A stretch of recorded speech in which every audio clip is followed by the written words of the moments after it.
시청자 여러분 안녕하세요. 머니올라 시간입니다. 오늘은 홍춘욱 박사 모시고 올해 시장 전망 또 투자는 어떻게 할지 대화를 좀 나눠보겠습니다. 박사님 어서 오십시오. 네, 안녕하세요. 반갑습니다.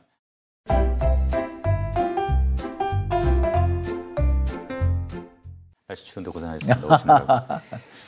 박사님도 뭐 1분기에는 어쨌든 인상은 나름 마무리가 될까 이렇게 생각하고 계세요? 어떻습니까? 저는 뭐 이번이 마무리일 수도 있고 뭐 3월일 수도 있는데 그건 뭐 한두 번 차이이지 거의 임박했다라고 보고 있고요. 그 임박하다고 보는 뭐 가장 큰 이유는 일단 그 돈을 걸어서 베팅하시는 분들 말을 들어야 되거든요.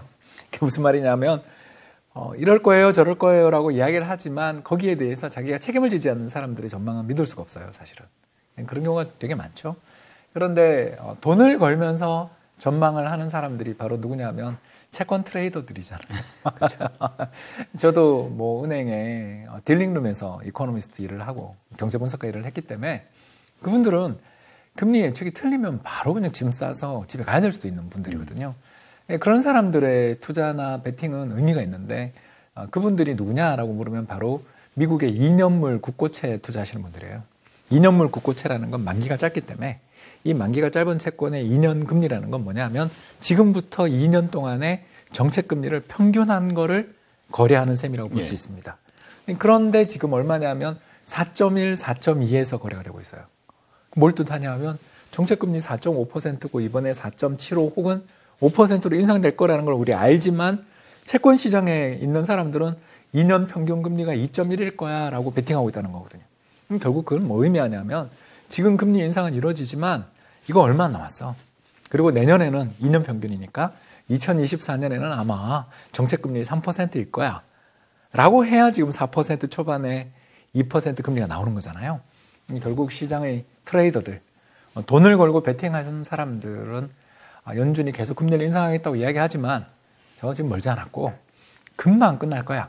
그리고 잘하면 2023년 하반기에 금리 인하가 꽤 여러 번 있을 거야. 그래서 2024년에는 3%대다. 이런 전망들을 하고 있다는 이야기거든요. 자, 올해 안에 금리 인하 관련해서 박사님 개인 의견은 어떤 의견 갖고 계세요? 인하한다. 왜냐하면 인플레가 적어도 상반기 중에는 굉장히 많이 떨어질 것 같아요. 두 가지 때문에 그런데 첫 번째는 뭐 우리 다 아는 이유지만 국제 유가가 최근 들어서서 상당히 많이 안정됐다라는 게 첫 번째지만 두 번째가 더 직접적인 이유인데 우리만 좀 추워요. 지금 이번 겨울이 한국만 좀 춥고요. 다른 나라들 특히 유럽 같은 경우는 역대급 따뜻한 날씨가 진행되고 있어서 이게 천연가스 소비라든가 이런 것들이 너무너무 줄어서 유럽 지역 기준으로 해서 고점 대비 천연가스 가격이 6분의 1 토막 났어요. 그러면 전 세계적으로 에너지에 대한 어떤 우려들, 공포들 이런 것들이 진정되면서 어떤 그 상품 시장에 대한 어떤 투기적인 사자 수요들이 상당히 약화될 가능성이 생기죠. 그렇기 때문에 에너지 가격도 지금도 뭐 안정돼 있지만 더 떨어질 가능성이 굉장히 많이 생겼다는 걸 생각하면 적어도 상반기 중에 잘하면 미국은 한 3%대도 물가를 보지 않을까. 그러면 연준 입장에서 중단, 그죠? 상반기 중에 물가 떨어지면서 금리 인상 중단하고 하반기에는 경기도 좀 챙길 수 있는 여력이 생기지 않을까 생각합니다. 지난 뭐 12월 회의록 보면 금리나 뭐 올해 턱도 없다 뭐 이런 건데 그거는 뭐 사실은 연준 의장도 제롬 파월 의장도 석 달 후에 자기가 무슨 생각하고 어떤 결정 내릴지는 뭐 모른다고 봐야 되죠. 전혀 모르죠. 그 사람들이 그 가장 자기들 말할 때 신중하게 발표하는 게 매년 8월 달 잭슨 홀이라고요. 그 와이오밍주에 휴양지입니다. 휴양지에서 모여서 전 세계 중앙은행장들이 다 모여가지고 토론회 하거든요. 그때 이제 연례 그 기조연설 키노트라고 하는데 그걸 이제 연준 의장들이 발표하는 자리가 있습니다. 물론 우리나라 한은 총재님도 거기서 발표하시고요. 발표하는데 2021년, 그러니까 불과 재작년 1년 6개월 전이죠. 그때 뭐라고 이야기하냐면 이번 인플레이션은 일시적인 인플레고 자기들은 금리 인상에 대해서 충분히 인내심을 가지겠다. 막 그렇게 이야기하면서 어떻게 보면 막 2022년 물가는 정말 오를 일이 없다라는 식으로 전망을 했었어요. 근데 그 1년 지나서 작년에는 1년 안에는 금리 인하 없다고 또 외치셨잖아요. 그러니까 이게 연준 의장조차 미래는 알 수 없는 거고, 연준 의장조차 자기가 지금 이 말을 할 때는 굉장히 신중하게 했다고 생각하지만 지난 다음에 돌이켜보면 그때 무슨 생각으로 그런 이야기를 했냐 그런 이야기를 할 정도로 사람들이 틀려요. 결국 이게 경제학자들, 저희들 분석가와 그 중앙은행가들의 한계가, 사람들은 전부 다 합리적으로 행동할 거라고 우리가 믿고 그걸 전제로 해서 전망을 쌓아 올려나가는데, 비합리적인 행동들이 너무나 자주 나오잖아요. 대표적인 비합리적 행동이 작년 이맘때 터졌던 우크라이나 전쟁. 전쟁을 할지도 몰랐고 해서 러시아가 이렇게 고전할지도 아무도 몰랐던 것 같고, 또 두 번째는 코로나 팬데믹 터진 다음에 3년이 지나도록 중국이 제로 코로나를 유지할 줄 누가 알았습니까? 이걸 예상을 할 수가 없어요. 예상을 할 수가 없고, 이 예측들이 완벽히 맞아떨어지면 뭐 또 맞을 수도 있겠지만 그건 너무 우리가 그들을 과신하는 거죠. 그래서 저는 연준 의장님이 금리 인하 없다 이렇게 단언하시지만 그건 그때 주어진 데이터를 가지고 이야기하신 거고, 지금만 하더라도 벌써 한 달도 안 됐지만 유럽이 이렇게 따뜻할 줄 누가 알았고, 국제 상품 가격이 특히 천연가스 가격이 이렇게 떨어질 줄 누가 알았겠습니까? 이거 보고서 머리가 복잡하겠죠. 한 달 전에 우리 올해 내내 금리 인상하겠다고 그랬는데 앞만 봐도 물가 떨어질 것 같은데 라는 보고서를 들고 이제 토론을 들어가시니까 마음이 좀 복잡하지 않을까 생각합니다. 박사님, 코스피 1월 출발이 참 좋은 것 같아요. 뭐 좀 활기가 느껴진다고 해야 될까? 뭐 그냥 제 기분입니까? 실제 그렇습니까? 실제로 그렇습니다. 네, 지금 뭐 전 세계 증시가 랠리 중이고요. 전 세계 증시가 랠리를 펼치고 있는 가장 직접적 요인은 달러 약세입니다. 환율 떨어지는 게 뭐가 그렇게 중요해요? 이렇게 물으시는 분이 많은데, 사실 환율이 떨어지는 순간 여기 한국에 투자하고 있는 외국인들이 가슴이 따뜻해집니다. 왜 그러냐면 달러로 평가받거든요. 그 환율이 한 10% 떨어지면 원화로 투자하고 있는 게 자동으로 알아서 달러 기준 10% 가격이 상승하는 거예요. 그러니 지난해 10월에 1,450원 갔던 환율이 지금 1,200원대잖아요. 환율이 고점에서 거의 200원 정도 빠지면 한국에 그냥 투자해 놓은 게 20% 성과가 난 셈이에요. 자, 그러면 외국인 투자자 입장에서 한국 비중을 줄여놨던 사람들은 마음이 타들어가는 거죠. 야, 나 큰일 났다 올해. 연초부터 올해 망했다. 이러면서 서둘러 지금 사야 되는 거죠. 그래서 불과 한 20일도 안 되는 거래일은 뭐 그보다 훨씬 적지만 그 사이에 5조 원이 넘는 외국인의 적극적인 순매수가 출현했다라는 건 이건 바로 뭘 의미하냐면 외국인들 입장에서 작년에 너무 많이 팔아놓은 거야, 한국을. 너무 많이 팔았다가 지난해 가을부터 이제 조금씩 한국이 달러가 강세로, 달러에 대해서 원화 강세가 나니까 한국 원화 자산을 좀 사야 되겠다. 그리고 또 보니까 너무 싸니까. 뭐 이거 PBR 0.8배 이거 너무한 거 아니야? 또는 뭐 PER 10배? 왜 이렇게 싸냐? 뭐 실적이 안 좋아. 그렇지만 작년에 그렇게 폭락한 다음에 보니까 뭐 삼성전자 실적이나 현대차 실적이나 대형 기업들 실적들 또 경기 순환주니까 좋아질 때는 또 탄력 있게 좋아질 거야. 이렇게 생각하는 사람들이 사기 시작하니까 주식시장이 순식간에 힘을 좀 받는, 그래서 순환매라고 하잖아요. 외국인이 시가총액 상위 대형주들을 사기 시작하면 외국인이 사면 누군가는 팔아야 됩니다. 그죠? 대부분 한국 개인 투자자죠. 외국인 살 때 개인이 팔죠. 그럼 개인이 판 다음에 현금이 생겼잖아요. 그런데 주식 가격이 또 오른단 말이에요. 그럼 어떡하겠어요? 자기가 팔았던 대형주는 잘 안 사겠지만 또 다른 기업들을 사지 않습니까? 이런 식으로 시장에 지금 긍정적인 순환매가 돌고 있다고 볼 수 있습니다. 그러니까 이제 달러가 약세가 되고 그 이유는 뭐 하늘도 도와주셨고, 하늘이 도왔죠. 따뜻해요. 그래서 에너지 가격이 떨어지고 그러다 보니까 이제 우리 주식의 상대적인 매력도가 이제 좀 올라가고, 네. 그렇게 좀 내용이 정리가 될 것 같습니다. 이 원달러 환율 문제는 좀 별도로 살펴봤으면 좋겠어요. 일단 달러가 안정세인 건 분명한 것 같고, 올해 환율 흐름 어떻게 보세요? 저는 연말에는 1,200원 밑에 있지 않을까 그렇게 보고 있고요. 그렇게 보는 뭐 가장 큰 이유는 미국 중앙은행의 금리 인상 속도가 좀 진정되지 않겠냐? 이게 제일 크죠.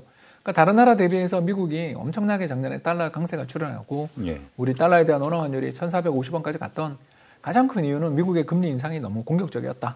그건 두 번째 요인이 또 중요한데, 바로 우리 에버랜드 사태가 환율을 뭐 급등시킨 결정적인 요인 중에 하나였지 않습니까? 와, 이거 뭐 큰일 난 거 아니냐라는 공포가 시장을 지배했고, 그때 우리나라 10년 만기 국고금리가 얼마까지 갔냐면 4.7까지 갔어요. 한은이 발행했던 채권은 6%까지 가고요. 그러니까 전부 다 사람들의 마음속에서 큰일 난 거 아니냐라는 공포 속에서 전부 달러가 최고야 하면서 사람들이 전부 다 달러를 다 살아갔고, 그때 보면 그 외화예금 뭐 가입 이런 게 막 폭발적으로 늘었단 말이에요. 이제 그랬던 사람들 입장에서 3달 정도 지금 지나니까 어떠냐 하면 회사채도 지금 소화가 되기 시작하고 기업보험 금리도 떨어지고 있거든요. 근데 금리들이 뚝뚝 떨어지고 금융시장이 조금씩 안정을 찾아가게 되면 자연스럽게 어떤 생각들을 하게 되냐면, 레고랜드 사태로 인해서 발생했던 충격들은 컸지만, 좀 컸죠. 컸지만 이거 좀 문제가 해결된 거 아니냐 라고 하면 굳이 해외로 나가야 되느냐, 또 해외에 투자를 했던 돈들이 이거 나 고점 잡은 것 같다 이러면서 이제 달러를 투자했던 우리 국내 투자자들 입장에서 이건 또 달러를 좀 팔아야 되겠다, 올해 계속 환율 떨어지는 거 아니냐, 손실이 커지겠다 라고 생각하면서 달러를 뒤늦게 샀던 자금들이 매도를 할 가능성이 생기는 거죠. 즉 글로벌하게 미국 금리의 공격적인 인상에 대한 공포가 진정된 거에다가 유동성의 힘들, 해외로 나왔던 돈들이 이거 올해는 아니네 하고서 돌아올 여지들도 상당히 생기는 거죠.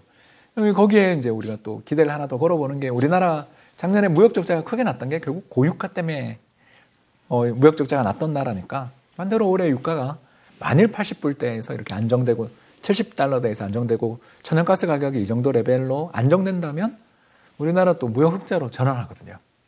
그래서 이런 여러 가지 요인들을 생각하면 미국 쪽에서 연준이 어떻게 정책 금리를 결정하느냐라는 게 제일 중요하긴 하지만, 일단 그 전제를 깔고 올해 금리 인상하다가 하반기 인하한다 라고 우리가 애써 한번 좋게 긍정한다면 하반기 환율은 지금보다는 그래도 저는 한 50원 정도는 내려가 있지 않을까 생각하고 있습니다. 자, 우리 금리도 한번 좀 생각해 보고 싶어요.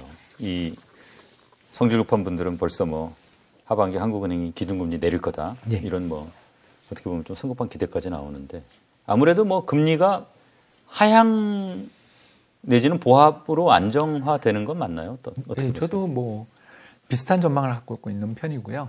그래서 어떤 그 외국계 증권사에서 8월에 금리 인하를 불렀는데, 저도 뭐 8, 9월 정도에는 금리 인하 가능성은 좀 있지 않나. 인하 가능성이 있다고 보시는군요. 왜냐하면 미국보다 우리나라 물가가 더 안정될 가능성이 있어서 그렇거든요.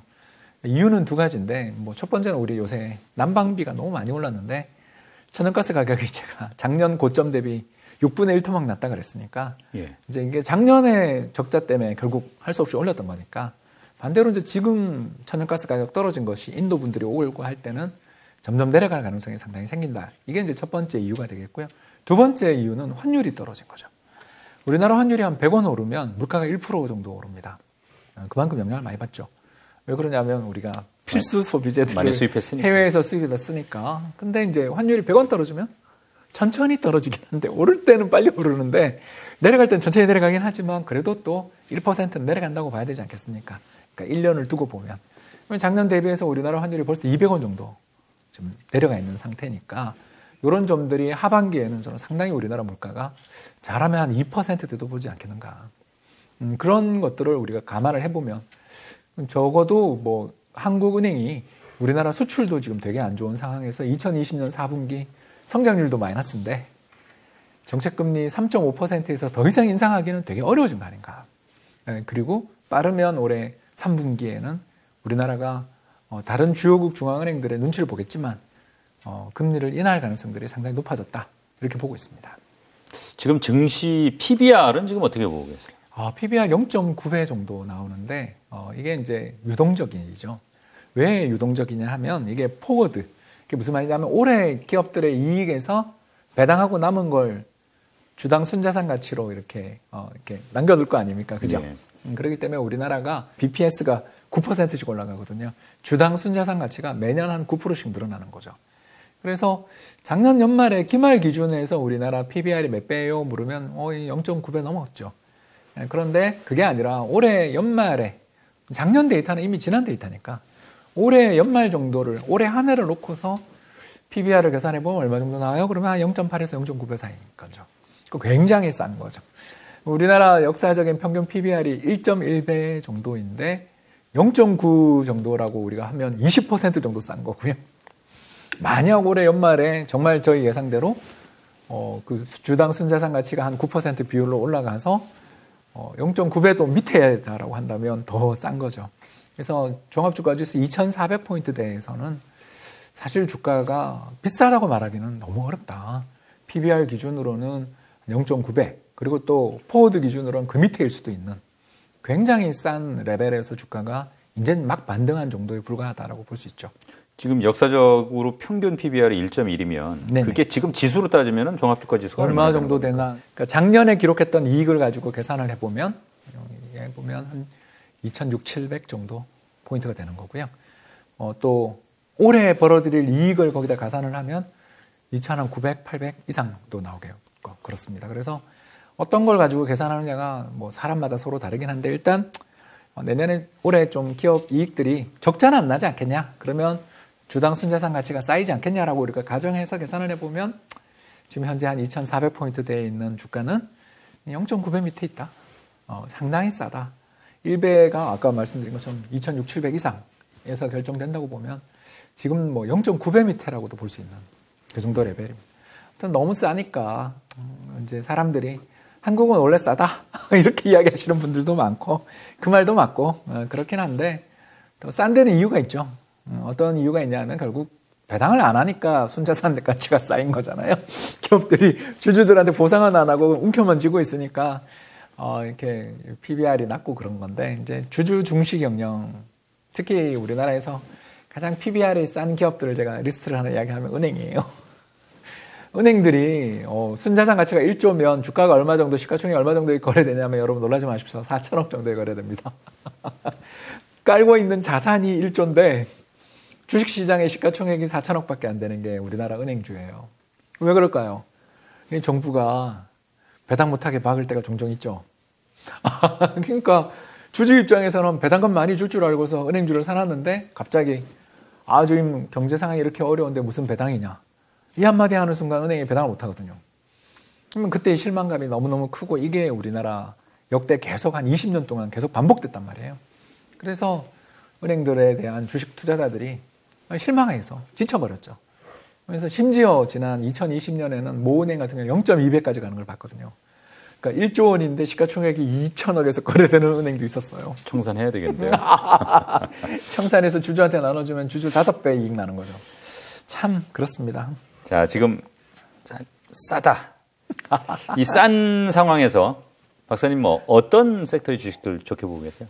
은행 좋아한다고 말한 것 같아요. 예, 정말 미워도 다시 한번 하고 있고요. 왜 그러냐면 예금금리 요새 되게 많이 떨어졌잖아요. 벌써 3%대로 떨어지는 것 같아요. 예금금리가. 근데 제가 이번에 대출을 받았거든요. 대출금리가 5%, 6%예요. 대출금리는 천천히 떨어지고 예금금리는 빨리 떨어지거든요. 그러면 예대마진이 엄청나게 벌어지는 거 아닙니까? 이렇게까지 예대마진이 벌어지면 은행들이 돈을 못 벌 수가 없다. 여기다가 또 최근에 주주들이, 우리 개인 주주들이 기업들의 좀 주주 중시 경영을 요구하는 그런 목소리들도 높아지고 있다는 것들을 감안해 본다면 은행주 좀 괜찮아 보이고요. 두 번째로 좀 추천하고 싶은 것은 수출 관련 대형주 한번 보시면 좋을 것 같아요. 수출이 안 좋지만 네, 대형주, 수출 대형주. 왜 수출 대형주를 봐야 되냐면요. 올해 실적은 엉망일 거예요. 특히 상반기 실적은 엉망일 겁니다. 그건 뭐 저도 알고요. 그런데 이 수출 기업들이 환율이 높을 때 왜 이렇게 이익을 못 내냐 하면 환율이 이렇게 올라갈 줄 모르고 대비를 못 해가지고 가격을 장기 계약 뭐 이런 걸로 해놔가지고 환율 올라가는 이익은 거의 못 보면서 환율 상승하면서 원자재 가격 오른 거는 다 이렇게 손실을 보는 구조들을 가지고 있어서 그렇거든요. 그런데 역사적으로 이렇게 보면 고환율이 작년에 출현했잖아요. 고환율이 출현하고 난 다음 한 1년 정도 지나면 기업 이익이 좋아져요. 수출 기업들 이익이 좋아져요. 왜 그러냐 하면 이미 높아져 있는 환율 덕분에 환율 1200원 됐다 그러더라도 이전의 환율보다 훨씬 높은 거잖아요. 이제 이 환율 레벨에 적응을 하기 시작하면 우리나라 기업들이 또 경쟁력도 좋거든요. 여기 세 번째 또 요인이 또 하나 더 있는데 원자재 가격 떨어지는 건 이미 했으니까 세 번째 요인이 뭐냐면 외국인이 한국 들어와서 산단 말입니다. 자, 뭐 예를 들어서 김펀드 매니저 우리 한국 주식 좀 사야 될 것 같지? 뭐 살 거야? 그러면 삼성전자부터 이렇게 쭉 나갔다는 거죠. 왜냐하면 영문 보고서가 나오는 기업들이 우리나라에 그렇게 많지 않아요. 그리고 외국인 입장에서 자기네 나라 미국이나 유럽에 있는 펀드 매니저 입장에서 자기들이 친숙한 브랜드 사기 쉬워요. 그런 것들의 공통 교차점이 뭐냐 하면 세계적인 브랜드 파워를 가지고 있거나 아무튼 광고를 잘하고 있는 기업들을 사는 게 일반적입니다. 그렇기 때문에 수출이 굉장히 안 좋은 건 사실임에도 외국인들이 한국 주식을 산다 그러면 제일 먼저 시작하는 게 삼성전자, SK하이닉스, 현대차부터 시작하는 게 일반적이다라는 거죠. 그렇기 때문에 너무 실적은 분명히 안 좋습니다만 그래도 미워도 다시 한번 또 불황에 경기에 민감한 기업들을 산다라는 생각을 가지고서 대응해보면 좋은 성과가 나오지 않을까 생각됩니다. 어떻게 보면 뭐 우리나라 기업 중에 괜찮은 기업치고 뭐 수출 중심이 아닌 기업이 거의 없잖아요. 글로벌. 또 내수 기업들조차 요새 알게 모르게 수출 기업으로 다 변신해 있잖아요. 제가 좋아하는, 그러니까 작년까지는 좋아하다가 요새는 별로 안 좋아하는 기업이 음식료품 기업들을 제가 작년에 되게 좋아하다가 올해는 너무 많이 올라서 별로 안 좋아하는데요. 왜 그러냐 하면 이 기업들이 왜 주가가 많이 올랐냐 하면 국제 상품 가격이 급등하면서 제품 가격을 다 인상했잖아요, 작년에. 라면부터 뭐 안 오른 게 없죠. 근데 올해 문제는 좀 곡물 가격이 폭락하고 있거든요. 이 마진이 엄청나게 날 수밖에 없어요. 가격은 안 내릴 것이고. 예, 가격은 잘 안 내리죠. 그러니까 이거 우프네요, 그죠? 그래서 김 기자님 말씀하신 것처럼 가격은 잔뜩 올려놨는데 원자재 가격 떨어져도 절대 가격 인하는 잘 없단 말이에요. 이런 기업들이 주가가 벌써 작년부터 되게 좋았단 말이에요. 그러니까 이런 식으로 우리가 투자의 아이디어들을 찾아보시면 괜찮지 않을까. 또 이런 기업들이 또 수출도 잘하니까. 그래서 내수 기업이었는데 혜택을 보는 데 없나. 거기에 수출로 시장의 활로를 뚫는 기업들은 또 이렇게 수출 관련 대형주처럼 외국인의 집중적 매수 대상이 될 수도 있으니까 관심 가지시면 좋을 것 같습니다. 이게 뭐 공통점이 좀 가치주가 아무래도 성장주보다는 좀 낫다고 보시는 거죠? 그렇죠. 이게 왜 그러냐면 아까도 이야기했지만 주주 중시 경영 또는 주주에 대한 보상이 나오기 시작하는 순간 곳간에서 인심나요. 곳간에서 인심납니다. 이 곳간이라는 게 결국 기업이 가지고 있는 자산이잖아요. 자산 가치가 많고 여력이 있는 기업들, 특히 최근처럼 고금리 시기에는 보유 현금이 많은 기업들이 이자 수익도 짭짤하거든요. 그래서 시장 금리가 상승하는 시기에는 성장주보다는 제 생각에는 가치주. 가치주 중에서도 특히 어떤 기업들 좀 싸게 거래되는 주가가 이미 폭락한 실적은 너무 이렇게 막 쳐다보면 안 되고요. 이 회사의 자산 가치 대비해서 얼마나 싼가. 그리고 더 나가서 주주에 대해서 보상할 여력이 있는가. 그리고 외국인들이 좀 관심을 가지는가. 이런 포인트를 찾아보면 의외로 그래도 우리나라에 투자할 기업들이 올해는 좀 있는 해가 아닌가 생각합니다. 사실 이제 주식 투자할 때 제일 필요한 건 미래에 대한 해안이니까 앞으로 어떻게 될 것인가를 좀 상상력을 가지고 좀 생각을 해봐야 될 것 같습니다. 제가 하나 더 궁금한 게 있어요. 이게 투자할 때 뭐 종목도 뭐 중요하고 섹터도 중요하지만 지역도 또 못지않게 중요한데 맞습니다. 올해 뭐 미국장이 더 재밌을 것 같습니까? 한국장이 더 재밌을 것 같습니까? 환율 떨어질 때는 한국장이죠. 이게 뭐 거의 필수적인 건 아닌데 상당히 그렇습니다. 왜 그러냐면 글로벌 펀드 매니저 입장에서 제가 작년에 모 증권사에서 했던 전 세계 글로벌 펀드 매니저 서베이 조사를 한번 본 적이 있었는데 미국을 전부 다 오버웨이션. 그러니까 전 세계 주식 시가총액에서 미국이 한 60% 되거든요. 그러면 포트폴리오, 그 펀드 매니저들의 주식 꾸러미에서 미국 비중이 다 70%, 80%까지 갔다는 거죠. 너무 과매수 해놨다. 달러 강세라는 걸 믿었던 거죠. 근데 지금 귀신같이 지난해 연말부터 환율이 뚝뚝 떨어지기 시작했다. 달러에 대한 원화 환율이 떨어지면서 달러 약세다. 그럴 때는 선진국보다는 신흥국, 그리고 신흥국 중에서도 최근에 급등했던 인도 뭐 이런 지역도 매력이 있겠지만 신흥국 지역 내에서도 상대적으로 못 올랐던 한국, 중국 쪽으로 투자자들의 관심들이 좀 올만한 그런 상황이 아닌가 생각하고 있습니다.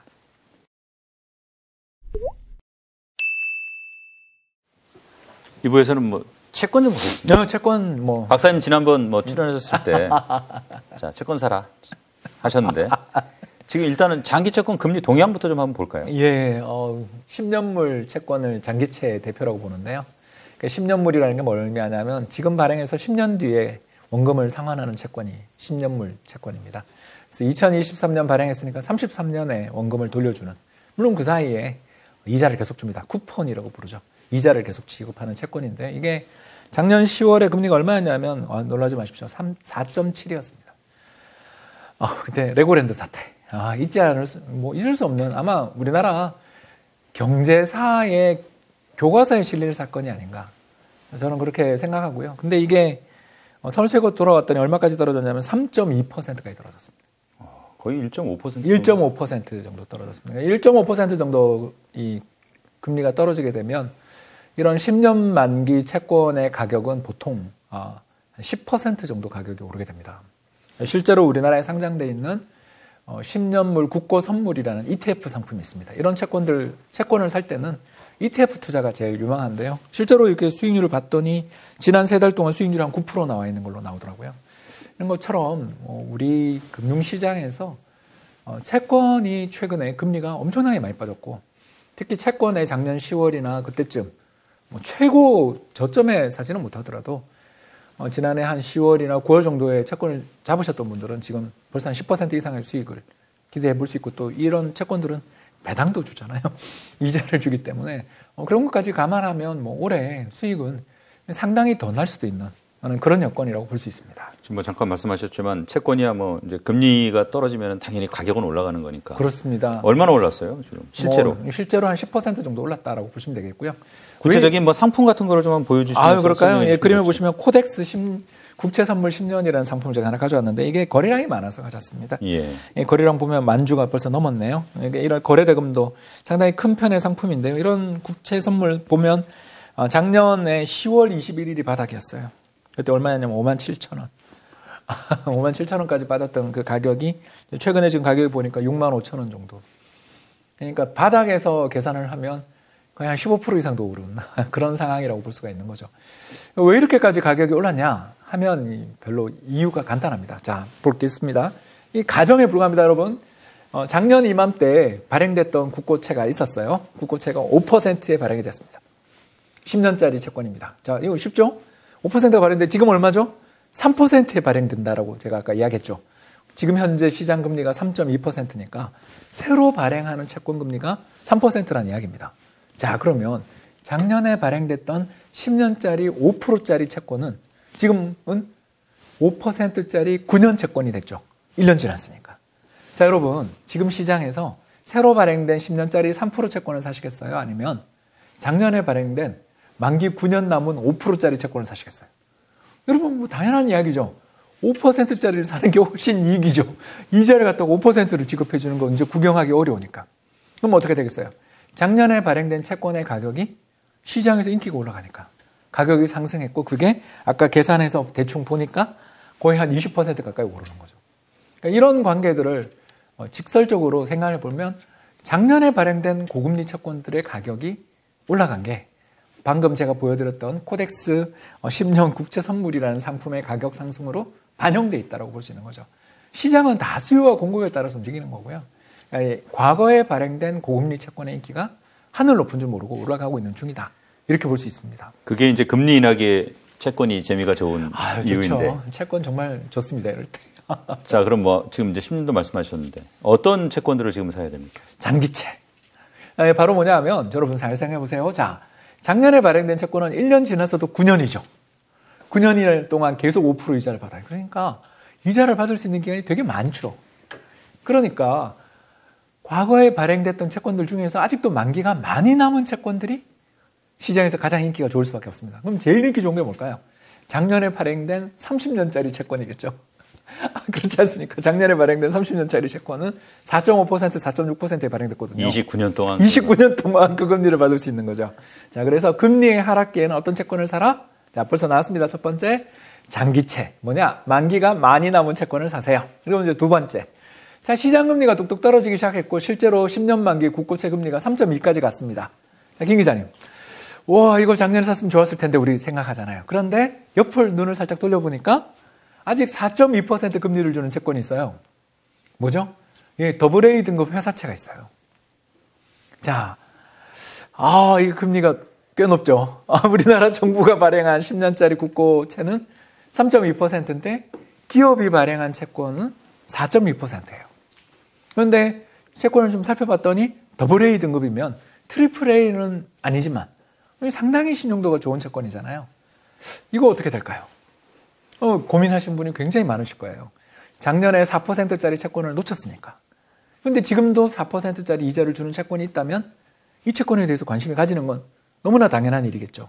그래서 용기 있는, 난 이 회사가 설마 망하겠어. 또 이 펀드 안에 들어있는 AA 채권들이 20개나 되는데 한 개 좀 손실 나더라도 딴 데서 이자 받아서 건질 수 있어 라고 생각하시는 분들은 회사채를 사겠죠. 그래서 요새 그 다음으로 투자자들의 관심들이 쏠리고 있는 어떤 채권의 펀드들의 형태가 바로 뭐냐 하면 회사채 펀드들이 인기를 끌게 됩니다. 왜? 국고금리보다 금리를 무려 1%나 더 주니까.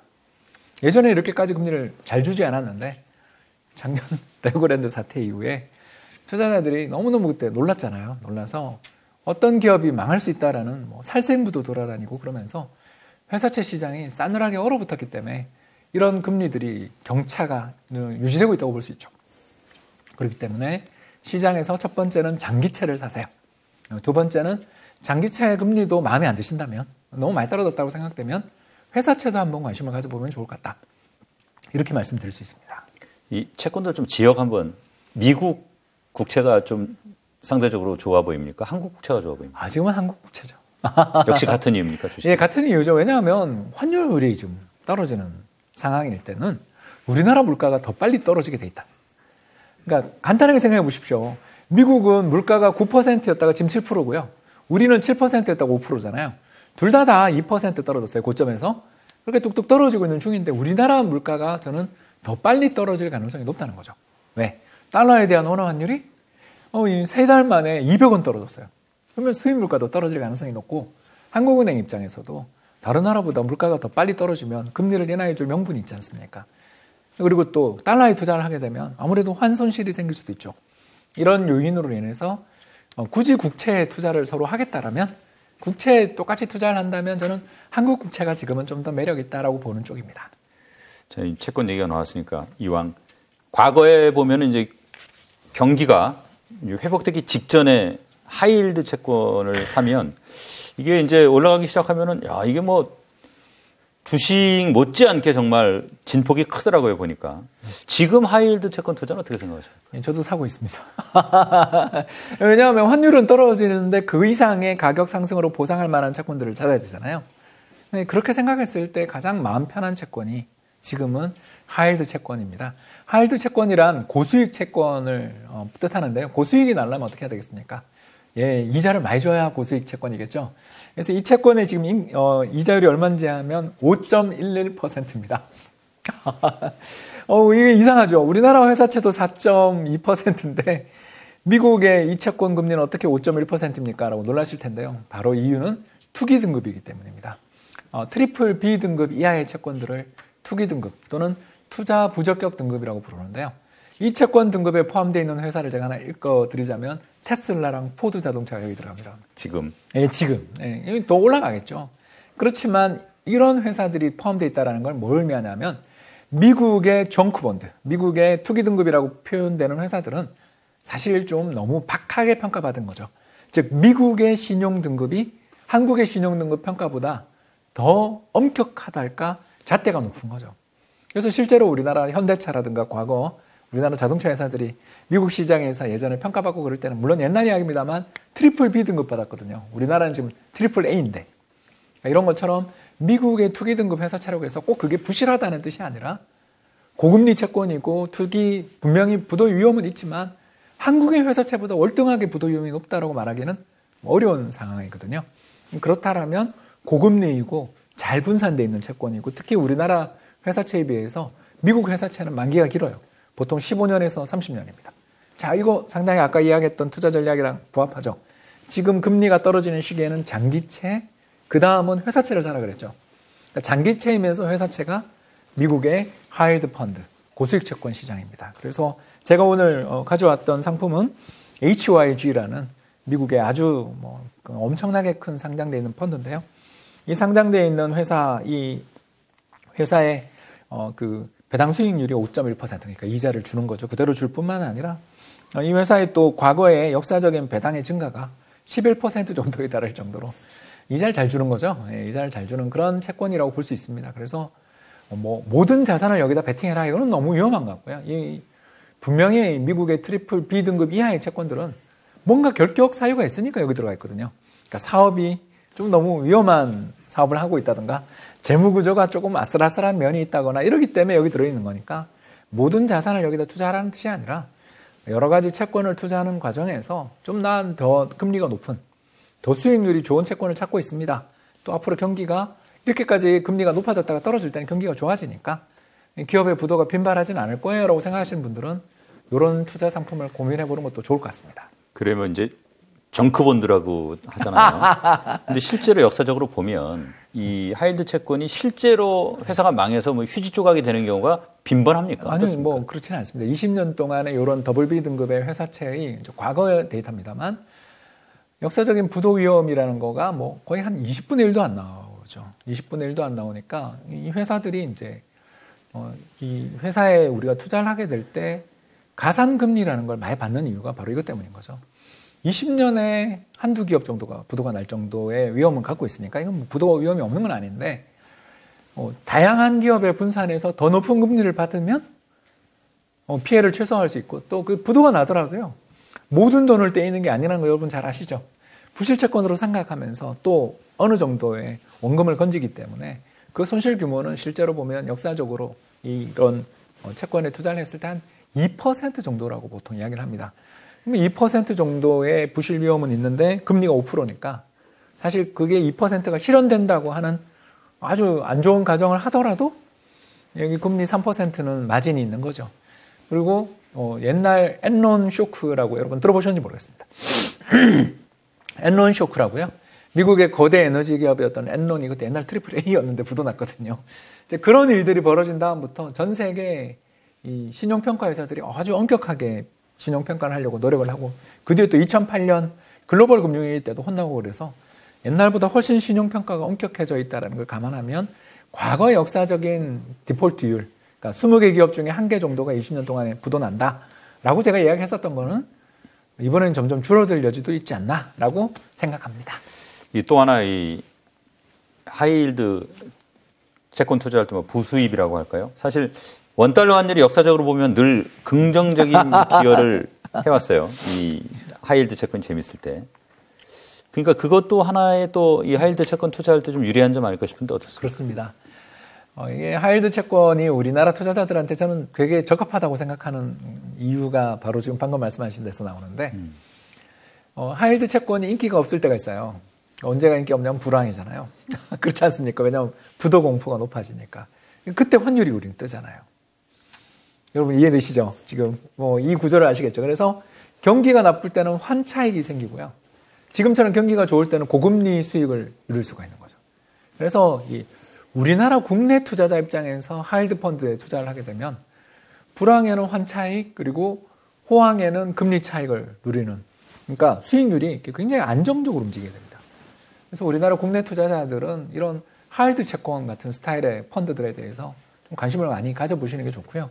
이런 하이힐드 펀드들, 고수익 채권하고 비슷한 그런 금리 구조나 변화 흐름을 가지는 채권들을 또 하나 소개하자면 미국의 모기지 채권입니다. 네, 미국의 모기지 채권도 역시 금리 6%. 금리 6%입니다. 왜냐하면 거기도 이제 부동산 담보대출을 채권화한 거니까 빚을 못 갚는 분들이 연체하게 되는 경우에 손실이 나니까 그렇습니다. 이런 채권들의 스타일들을 우리 투자자 입장에서는 상당히 긍정적으로 볼 수 있는 거죠. 경기가 좋을 때는 이자를 잘 내니까 이자 수입이 왕성하게 오고 경기가 나빠질 때는 이 상품들도 인기가 없지만 대신 환율이 올라가면서 수익률을 안정적으로 이렇게 우상향시켜준다. 이렇게 볼 수 있습니다. 모기지 채권은 뭐 금융위기 때 워낙 한번 놀라가지고 좀 많이 위축될 것 같은데요. 그렇습니다. 심리적으로. 그래서 금리가 6%나 하죠. 그러니까 투자자들이 잘 투자하기 싫어하니까 금리가 그렇게 높은 거죠. 여러 가지 위험을 좀 따져보고 그러나 용기가 필요할 땐 또 용기를 가져야 뭐 돈을 벌 수 있겠죠. 자, 채권 뭐 이만하면 된 것 같고 일부에서 뭐 주식 얘기 좀 했습니다만은 이게 장이 이제 1월도 상당히 분위기가 좋은데 어쨌든 아직까지 그 단계는 아닌 것 같지만 이렇게 쭉 올라갈 때는 보면 되게 주도주가 좀 있어요. 만약에 올해 하반기 가면서 이제 장이 많이 좋아질 거다라고 만약에 이제 우리가 기대 섞인 이제 희망을 갖는다면 올해는 뭐 어떤 게 주도주가 될 것 같습니까? 저는 가치주, 밸류 스탁이 아닐까 그렇게 생각을 합니다. 일단 저는 금리가 2%대 갈 거냐 이렇게 물으면 뭐 가더라도 하반기 정도라고 생각을 하는 거고요. 금리가 정부 정책 금리가 한 2%면 회사채 금리 한 3% 후반 이 정도 이런 금리들이 레벨이 유지된다고 한다면 이게 옛날처럼 성장주들 그러니까 뭐냐 하면 미래의 아주 고속 성장에 대한 꿈을 가지고서 현재 주주들한테 배당을 전혀 하지 않고 맨날 또 증자를 여러 번 하면서 주주들의 돈을 가져와서 끊임없이 돈을 이제 불을 태운다고 그러는 버닝한다고 그러는데요. 그러면서 달려가고 있는 그런 기업들의 주식이 올해는 나쁘진 않겠지만 상대적으로는 좀 부진하지 않겠냐라고 보는 거죠. 왜냐하면 경기가 일단 올해 성장률이 벌써 마이너스 나오고 있는 데서 보듯이 이제 금리를 인하해 주는 이유가 불경기이기 때문에 저는 금리를 인하해 줄 거라고 보는 쪽이잖아요. 그렇지 않습니까? 물가도 떨어지고 경기도 안 좋으니까 한국은행이 금리 인하해 줄 겁니다 라고 보는 쪽이니까 이렇게 불경기가 왔을 때 막 그렇게 돈도 빌리고 증자도 많이 해서 열심히 뛰어가던 기업들 입장에서 경쟁이 굉장히 격화되고 그 경쟁이 격화되는 가운데에서 특출한 어떤 성과들을 내는 기업들은 다르겠지만 성과를 내지 못하는 기업들은 굉장히 실망할 가능성이 높아지는 거죠. 20일까지 나온 통계 보니까 이제 1일 수출액이 많이 감소했어요. 이게 이제 보니까 이제 지금 뭐 몇 달째입니까? 좋지는 않은 편인데 아까 이제 잠깐 말씀하셨습니다만은 뭐 에너지 가격도 그렇고 우리 수출 기업들이 뭐 올해 하반기 가면 좀 괜찮아지지 않겠냐 이런 생각 갖고 계신 겁니까? 네, 저는 올해 한 3, 4월 정도가 최악이 아니겠는가 그렇게 생각을 하고 있고요. 하반기로 가면서 이제 조금씩 살아날 거라고 보여지는데 첫 번째는 뭐 원자재 가격 떨어진 게 기업들에게도 도움이 될 거고 또 금리도 회사채 금리 떨어지면 일단 기업들의 차입 비용이 저렇게까지 부풀어 오를 일은 아니었던 게 좀 진정된다라는 건 나쁘지 않은 이야기 아니냐. 네. 이게 첫 번째라면 두 번째가 요새 구리 가격이 상승하고 있어요. 이게 무슨 말이냐면 산업용 원자재의 어떤 꽃이라 할 수 있는 구리 가격들이 최근에 지난해 한 10월에 바닥 찍고 세 달째 계속 오르고 있거든요. 구리 가격이 상승한다라는 것의 뒤에는 뭐가 있냐면 유럽이 따뜻한 겨울 덕분에 경기가 좋아진 것. 여기다가 중국이 결국 3, 4월 전인대 그러니까 그 전국인민 대표자 대회라고 부르는 회의인데요. 우리나라 정기국회입니다. 그게 펼쳐지면서 거기서 대대적인 경기 부양 정책을 펼칠 거라는 그런 기대로 구리 가격들이 오르는 거거든요. 구리라는 게 결국 고속철도라든가 지하철, 철도망뿐만 아니라 전기차 등등 산업에서 가장 중요한 비철금속 자재로서 많이 사용되기 때문에 구리 가격이 최근 들어서서 저렇게 움직이는 것 자체는 유럽 및 중국 경기의 회복에 대한 기대들이 좀 반영된 면이 있지 않냐라는 것이죠. 그러면 우리나라도 산업의 쌀에 해당되는 게 반도체지 않습니까? 그리고 자동차도 역시 우리나라 기업들 전기차 잘 생산하고 있고요. 이뿐만 아니라 철강이라든가 관련되어 있는 비철금속 자재들도 우리나라 기업들이 굉장히 잘 생산하는 나라니까 전 세계적으로 볼 때 경기가 뭐 분명히 지금 좋아지는 건 아니지만 서서히 미래의 어떤 먹거리 또는 미래의 수요에 대한 기대들이 가장 민감하게 반응하는 구리 가격에 좀 반영된 면이 있다는 걸 생각하면 3, 4월 정도 중국의 정치적인 일정들 지나면서 정말 기대대로 중국의 경기 부양 노력들이 발표된다면 한번 기대를 걸어볼 만한 부분은 있지 않나 생각합니다. 반도체 잠깐 말씀하셨는데 뭐 기사 보면 넉 달치 재고가 쌓여 있다. 그리고 이제 기사도 보면 되게 좀 다 잿빛이에요. 네. 근데 과거에 이렇게 돌이켜 보면 지나서 보면 또 그런 때가 투자 적기일 때가 많았는데 맞습니다. 반도체 어떻게 보세요? 예, 미국 쪽의 종합 소매 판매점들의 재고가 더 중요하다고 저는 생각하는데요. 예. 왜 그러냐면 월마트나 코스트코나 아마존의 재고가 중요하지 우리나라 지금 재고가 중요하냐라고 저는 생각하거든요. 근데 그게 작년 봄에 엄청나게 재고가 증가했었어요. 예. 그게 우리나라 하반기 반도체 가격의 폭락으로 연결됐던 거거든요. 근데 최근에 지난 12월, 11월 달 통계를 지금 보니까 미국의 종합 양판점, 종합 소매업체들의 재고들이 급격히 증가하다가 좀 최근에 줄어들고 있어요. 왜 그러냐? 여러분 잘 아시는 것처럼 지난해 연말 그 땡스기빙 데이, 추수감사절 연휴 전후에서 판매가 그렇게 나쁘지 않았다는 이야기 들으신 적 있었죠? 엄청나게 싸게 판 거예요. 그러니까 반도체 가격도 떨어뜨리고 우리나라 기업들도 그렇고 전 세계 전자산업 기업들이 너무 재고가 많으니까 많이 쌓이고 또 유통회사들이 재고의 급격한 증가를 빌미로 해서 가격 인하를 요구하니까 그 과정에서 재고를 떨기 위한 가격 인하가 있었던 거고 그게 우리한테 충격을 준 거죠. 그래서 그 결과적으로 그런 노력에도 불구하고 재고가 안 줄면 그건 큰일인데 재고가 조금씩 줄기 시작했어요. 근데 그게 뭐 물론 엄청나게 재고가 쌓이다가 이제 막 준 걸 바닥을 쳤다 이렇게 말할 수는 없지만 미국 쪽 종합양판점들의 재고가 조금씩 줄어들기 시작하는 흐름들이 나온 것은 이렇게 나쁘게만 볼 일은 아니지 않냐. 분명 우리 기업들의 마진 축소는 상반기까지 이어집니다. 그건 어쩔 수 없죠. 그러나 그 이후에 가장 중요한 시장에서의 어떤 판매의 격전지는 가을에서 겨울까지 이어지는 헐러데이 시즌이지 않습니까? 그때는 줄어든 재고들이 또 역할을 하게 될 날이 있다라는 측면에서 당장만 보면 투자하기 어렵다. 그러나 선행 변수의 성격을 지니는 구리 가격이라든가 또는 미국의 종합양판점들의 재고 변동들은 한번 눈여겨볼 만한 가치는 있지 않나 생각합니다. 오늘 마지막 질문 드리겠습니다. 참 돈 벌기 어렵다는 거 3년째 지금 우리 투자자들 절감을 하고 계실 텐데 그래서 다들 이제 이거 언제 좀 바닥 짚고 솟아오르나 학수고대를 하고 계실 거예요. 바닥의 징후 어떨 때 어떤 모습으로 나타납니까? 두 가지잖아요. 첫 번째 거래가 완전히 죽어야 돼요. 그게 무슨 말인지 아시죠? 그죠? 그래서 시장에서 사람들이 사지도 않고 팔지도 않을 때가 지나고 보면 그게 바닥이거든요. 거래 바닥이 먼저 출현해야 되는데 저는 작년 연말이 그런 흐름이었다고 생각해요. 10월에 바닥이 그 전에 2200포인트가 깨지는 시기에는 패닉 셀링이 있어서 그 신용융자 잔고가 급격히 주는 반대 매매가 나오면서 거래가 좀 있었습니다만 반대로 지난해 연말에는 거래도 거의 없었어요. 그런 것들을 보면서 시장이 이게 채권 시장도 안정되기 시작했고 물가도 떨어지는 징후들이 그때 분명히 나타나고 있었는데도 시장이 호재에 전혀 반응하지 않았다라는 게 저는 첫 번째로 상당히 의미 있는 징후가 아니었나 생각되고요. 두 번째 징후를 여러분한테 말씀을 드릴 텐데 대부분의 주식시장의 그 바닥이 출현하던 시기에 가장 큰 특징들이 정부 정책금리 인하였어요. 근데 우리는 지금 벌써 인하도 안 했지만 금리가 많이 떨어지고 있어서 과연 지난해 연말이 바닥이었는지는 저도 잘 모르겠습니다만 정책적인 어떤 기조들이 변화되는, 그러니까 금리가 막 인상되다가 동결로 돌아서는 시점들이 시장 지나고 보면 그게 거의 바닥인 경우가 많았습니다.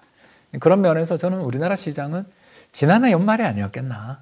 그리고 지금부터 시장이 추세적으로 쭉 상승한다라고는 차마 말 못하는 게 기업 실적이 너무너무 안 좋을 거라서. 그렇지만 주가가 절대 레벨에서 볼 때 굉장히 PBR 레벨로 볼 때 굉장히 싼 데다가 시장 금리가 급격히 상승만 안 한다면 채권에서 주식으로 이동 가능성들도 조금씩 생기는 그런 여건이 아닌가 생각합니다. 여러분 방금 말씀드린 것처럼 거래가 폭락했는데도 거래가 아예 없을 정도로 거래 바닥이 먼저 출현하고 더 나아가서 정부의 정책 기조의 변화 가능성들이 부각되는 시기는 한번 그래도 인내심을 가지고 시장에 좀 머물러 있어야 되는 시기고 저는 지금 이게 진행 중이 아닌가 그렇게 생각하고 있습니다. 그 앙드레 코스톨라니가 달걀에 비유해서 그렇죠. 악재도 크게 반응하지 않으면 맞습니다. 그게 바닥일 가능성이 크다고 했는데 그 관점에서는 어떻습니까? 네, 전 작년 연말이 그랬던 것 같아요. 지난해 연말 우리나라의 그 분위기를 좀 이야기하자면 세금 이슈가 그렇게 컸나 싶을 정도로 기억나시죠? 예. 그 대주주 관련 과세 이런 이슈들이 작년에 그렇게 있었지 않습니까? 그럼 그렇게 큰 악재인가 싶은데도 그냥 시장이 별로 또 유예한다, 그죠? 증권 그 매매 차익 과세에 대해서 유예해준다 그럴 때도 시큰둥하고 재료에 대해서 다 반응이 없었어요. 사람들이 전부 다 기진맥진한. 도대체 바닥 기다리다가 언제 바닥이 오는지 모르겠다. 1년 6개월째 빠지니까 시장이 그렇게 어떻게 보면 그냥 아무 뉴스에 반응도 안 하는 그런 상황이 좀 출현했던 게 지난해 연말이 아니었나 생각하는데 또 거래도 없으면서 빠졌죠. 그런 면에서 저는 상당히 의미 있는 징후가 아니었나 생각합니다. 오늘 말씀 고맙습니다. 감사합니다.